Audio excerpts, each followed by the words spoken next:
Soviet historiography was dominated by the idea of an eternal famine in Imperial Russia.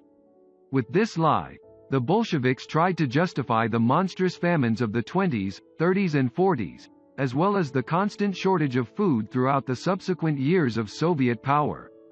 In Russia before 1912 there were large underbirths. The largest of them was in 1891. It was the result of the world agrarian crisis, which affected in the early 1880s. Also England, France, Germany, the eastern states of the United States. By the way, in 1845 to 1850, a terrible famine in Ireland, organized by the English ruling elite, claimed the lives of 1.5 million people. The consequences of this famine by the beginning of the 20th century reduced the Irish population by more than 30%. In fact, in Russia before 1912 there were large underbirths. The largest of them was in 1891. It was the result of the world agrarian crisis, which affected in the early 1880s. Also England, France, Germany, the eastern states of the United States. By the way, in 1845 to 1850, a terrible famine in Ireland, organized by the English ruling elite, claimed the lives of 1.5 million people. The consequences of this famine by the beginning of the 20th century reduced the Irish population by more than 30%.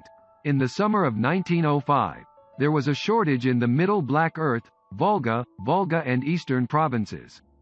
The crop failure affected mainly traditionally agricultural areas, which, according to official data of the Ministry of Internal Affairs, occupied up to 43% of all arable land in Russia. The last Tsarist crop failure occurred in 1911. It was a reflection of a serious pan-European crop failure for cereals due to drought. The crop failure covered a vast territory. All the districts of Astrakhan, Orenburg, Samara, Saratov, Simbirsk and Ufa provinces, as well as many districts of the Vyatka, Kazan, Nizhny Novgorod, Penza, Perm provinces and the Don Army region, in one way or another affecting more than 20 million people. The crop failure of 1891, which continued into 1892, was caused by a severe drought. It covered 25 provinces and was the largest in the Russian Empire. Total in the period 1891 to 92, 30 million people were starving. In 1897, crop failure occurred in 18 provinces. The reasons were different: drought, unfavorable winter, invasion of insect pests. In 1897 to 98, 27 million people were starving. However, it should be noted that crop failures and malnutrition in Imperial Russia did not lead to mass mortality. All the Bolshevik claims that up to 4 million people a year allegedly starved to death in Russia are outright lies, which are based on false annual reports of the Board of the Life Chancellery. It is worth noting that such a body did not exist in the Russian Empire. There is no data on starvation deaths and Soviet and Russian demographers.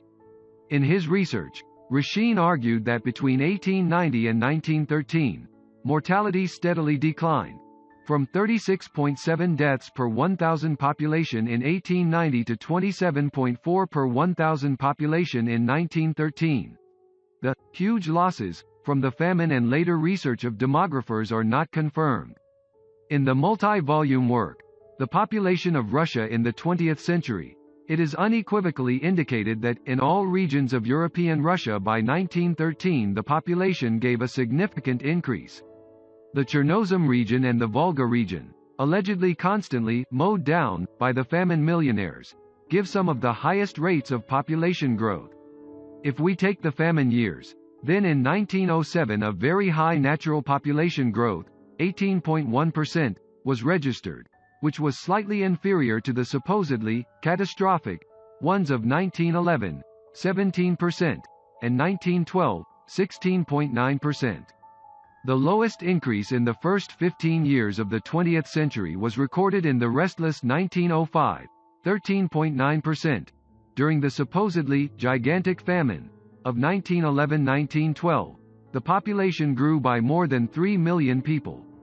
For comparison, it is possible to raise the data on the years of the Soviet Holodomor, 1921-22, 1931–33, 1946–48, a complete cessation of the country's population growth, and then the departure of growth indicators into minus, a sharp drop in life expectancy. The Minister of Agriculture in 1892–1905 Yermolov, who then headed the Central Committee for the Provision of Medical and Food Assistance to the Population, wrote that, not a single case of death directly from hunger, from the complete lack of any food, not to mention the cases of suicide or murder of children due to hunger, was not stated once and nowhere.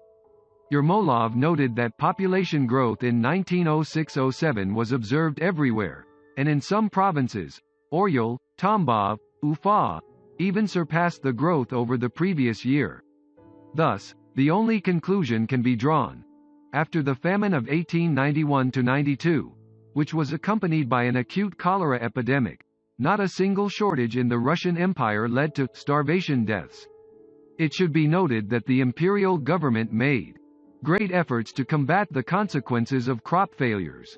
Up to 1.5 million people were fed in the canteens opened by the Red Cross, mostly women, children, the elderly and the infirm, but in exceptional cases also able-bodied men, in the absence of earnings, while more than 2 million received rations.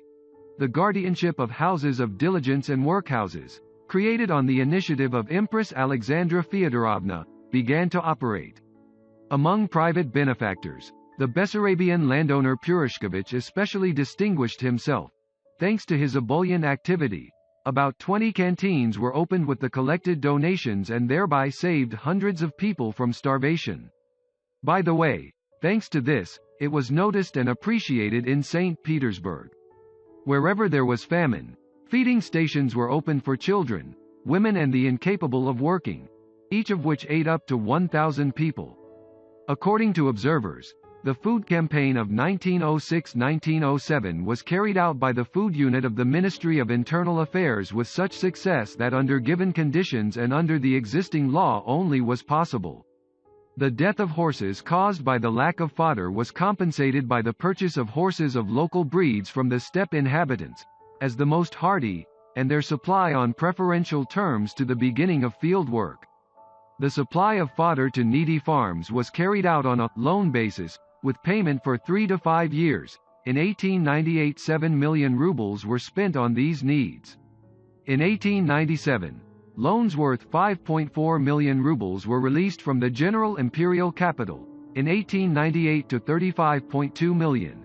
Both £34.4 million were purchased for food of the population, bread, and to support the cattle breeding of peasants.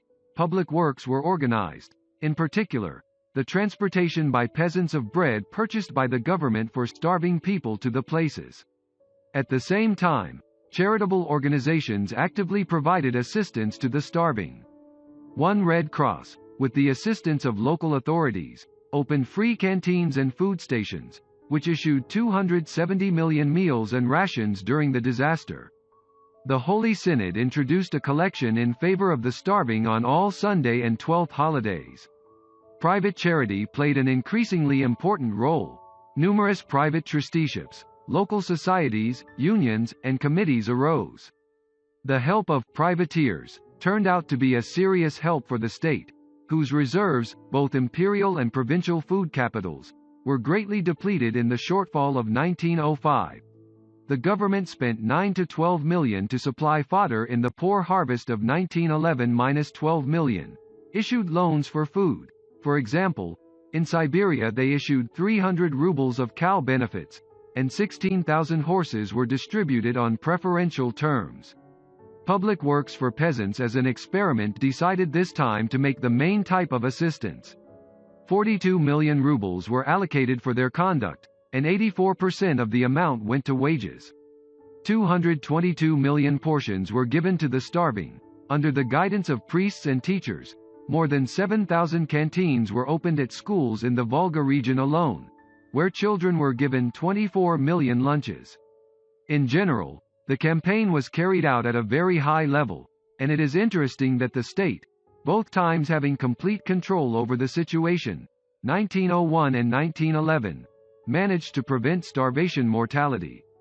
In addition, The progress of agriculture led to a higher yield of all other crops, which, coupled with large-scale state assistance, helped the peasants to survive a difficult period without losses. Thus, it can be seen that by the beginning of the 20th century, the state had formed an integral system of redistribution of food resources, which functioned effectively during periods of crop failures and with the depletion of their own bread reserves in peasant farms. In addition, additional measures were constantly taken to support the inhabitants of the territories affected by crop failure. The public of Russia actively participated in helping the victims, which caused a wide development of charity, the formation of effective structures for providing assistance to the population. After 1892, the death of the population from starvation and deaths from hunger was avoided even under the most unfavorable conditions, such as the revolutionary situation of the mid-1900s.